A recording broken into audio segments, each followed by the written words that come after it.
70 फूट road या भागामध्ये जेलोड police स्टेशनच्या अंतर्गत सुरेश कृष्णा श्रीराम या युवकाचा, ज्याचं वय 35 वर्ष आहे, या युवकाचा 5-6 लोकांनी मिळून दिवसा त्याला रस्त्यात अडवून, कट रचून रस्त्यात अडवून कोयते, काठ्या आणि तिथेच रोड साईड पडलेल्या मोठ्या दगडांनी ठेचून त्याचा मर्डर केल्याची घटना झालेली आहे.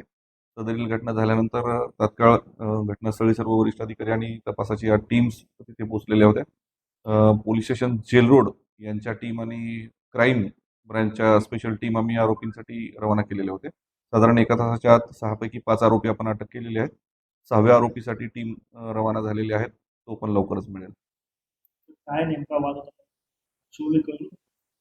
बरोबर. मयत आणि आरोपी यांच्यामध्ये इनिशियली वराह पालनावरून 2017 पासून काही वाद होते. 2017 मध्ये आरोपींचे काही वराह मयतांनी विष देऊन मारून टाकले होते, यापासून त्यांची भांडणं सुरू झालेली आहेत आणि 2020 मध्ये एक त्यांच्यामध्ये मारामारीचा गुन्हा दाखल होता.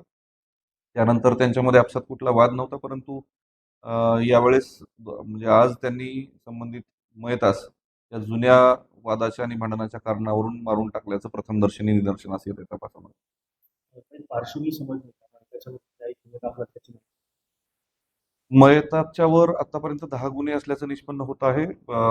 गर्दी, मारामारी, दरोडा, चोरी अशा स्वरूपाचे 353 अशा स्वरूपाचे गुन्हे त्याच्यावर दाखल असल्याची हिस्ट्री आहे. त्याच्यावर याच्या अगोदर प्रिव्हेंटिव्ह ऍक्शन पण करण्यात आलेली आहे आणि आरोपींवर विशेष गुन्हे नाहीत, पण 2-4 म्हणजे दोन आरोपींवर 2-3 मारामारीचे आणि गर्दीचे गुन्हे दाखल करण्यात आलेले त्याच्या अगोदर 2015 पासून.